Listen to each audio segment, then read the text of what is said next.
Jadi sudut pi dihitung dari sudut vertikal. Dari dalam konteks ini sudut pi itu dihitung dari vertikalnya. Nih. Jadi jaraknya S misalkan 1/4 lambda, kita ingin mengatur arah lobe utama 30 derajat misalkan, supaya misalkan untuk menjangkau suatu lapisan ionosfer misalkan, komunikasinya 1000 km misalkan, ketinggian pemantul troposfernya 10 km. Jadi kita tahu kan sudut berapanya, misalkan elevasi yang dibentuk dari garis horizontal mendongaknya radiasi antena misalkan.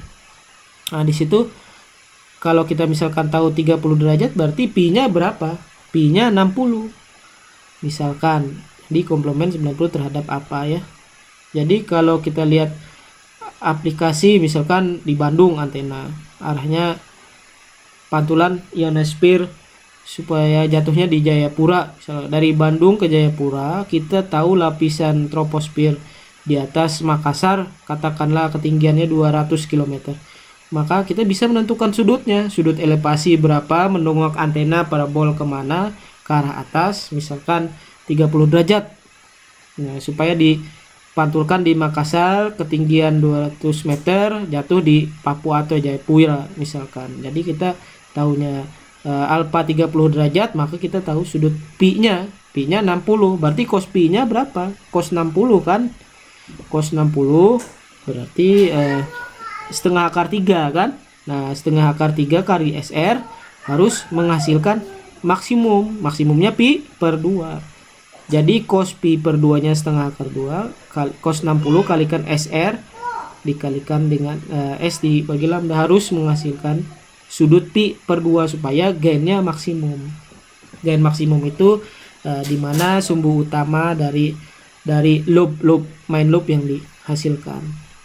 Ini penting ya teman-teman, konsep ini tolong dipahamin sekali ya, dipelajari lagi slide-slide saya dan juga buka buku Krauss-nya. Jadi melihat efek dari proses pemantulan dalam meningkatkan gain dan bisa mengatur arah radiasi membentuk sudut berapa tadi. Itu ya teman-teman. Ini agak penting ya teman-teman.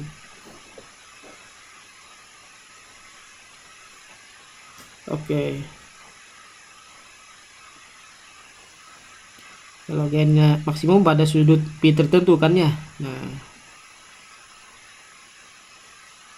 Nah ini dikuadratkan supaya mendapatkan daya ya.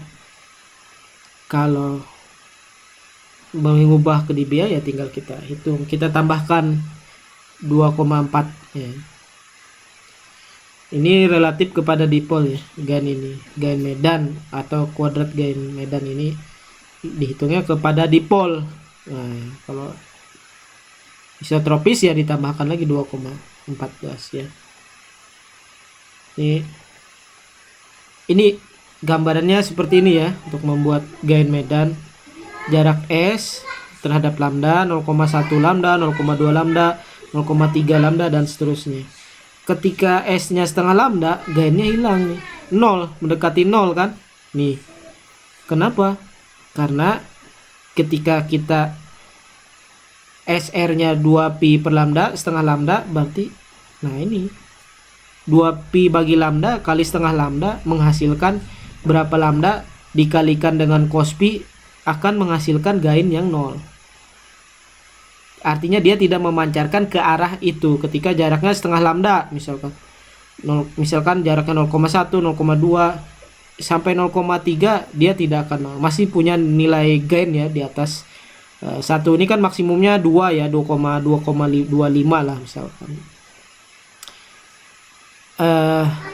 Jadi seperti itu ya membacanya. Nah, ini disebut dengan di bawah ini adalah grafik ya. Jadi melihat letaknya antena terhadap bidang reflektornya. Kalau jauh, terlalu jauh akan asinkron. Kalau semakin jauh akan kembali ke bawah lagi. Kembali ke jauh, semakin jauh dia akan semakin mendekati 0. Artinya Kalau untuk jaraknya jauh sekali, mengambil yang ini ya, gain antenanya aja berapa, mengambil ini ya.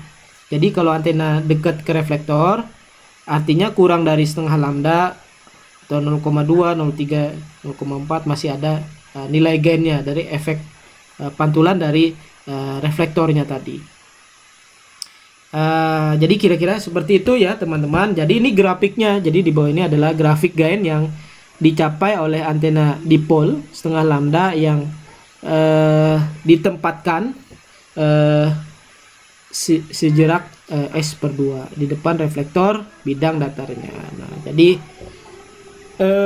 kira-kira seperti itu teman-teman untuk terkait konsep antena reflektornya ya.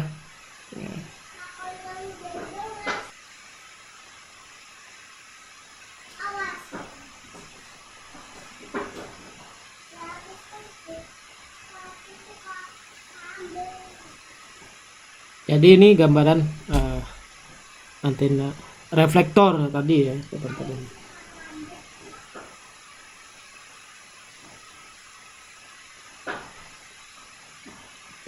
Oke.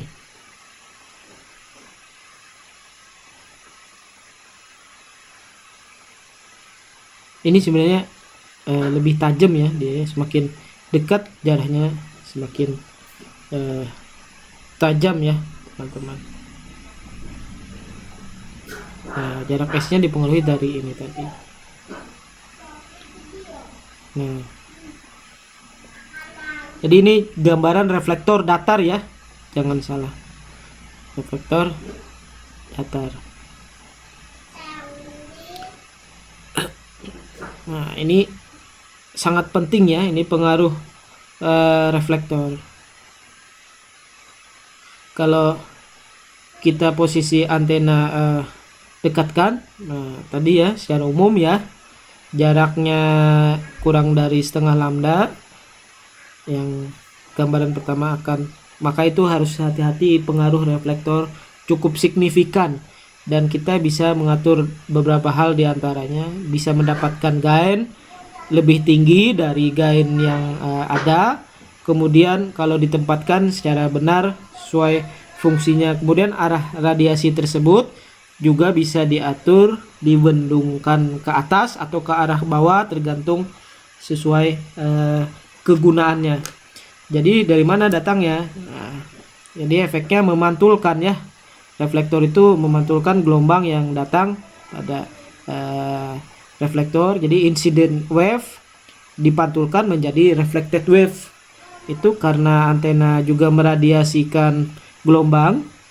Sekarang menggabungkan ya, kombinasinya antara gelombang yang dihasilkan antena incident wave dari antena dan juga yang digabungkan dari pantulkan ya, reflektor ya. Ya, itu yang kita atur, apakah dia bertambah atau dia berkurang atau dia substitusi, kombinasi ya. Misalkan vektor kan 1 tambah 1 bisa 2, bisa 0. Nah, dari rumus ini juga ada pengaruh impedansi ya, impedansi mutualnya. Ingat, suatu antena didekatkan dekat dengan ground reflektor, maka ada konsep bayangan, seolah-olah antena tersebut punya bayangan, maka kita muncul gain in R11 itu impedansi sendiri, R12 ini adalah impedansi mutual. Nah, ini yang perlu kita perhatikan. Itu 3 hal yang perlu kita perhatikan. Pertama, gain antena bisa berjumlah secara reflektor. Kalau dia superposisinya antara gelombang datang dan dipantulkan, itu konsumtif ya penjumlahannya. Sepasa misalkan, atau sepasa atau koheren ya. Yang kedua, pengaruh dari mutlak itu ada sinus, ada jarak dalam bentuk radial, beta kali S, S itu jarak antena ya. Ada cosinus pi di sini. Karena sinus itu nilainya bisa berubah sesuai dengan argumen fungsinya, maka cos pi ini bisa kita atur arah radiasi antenanya, kita geser ke arah mana. Nah, itu untuk aplikasi tertentu ya, misalkan horizontal atau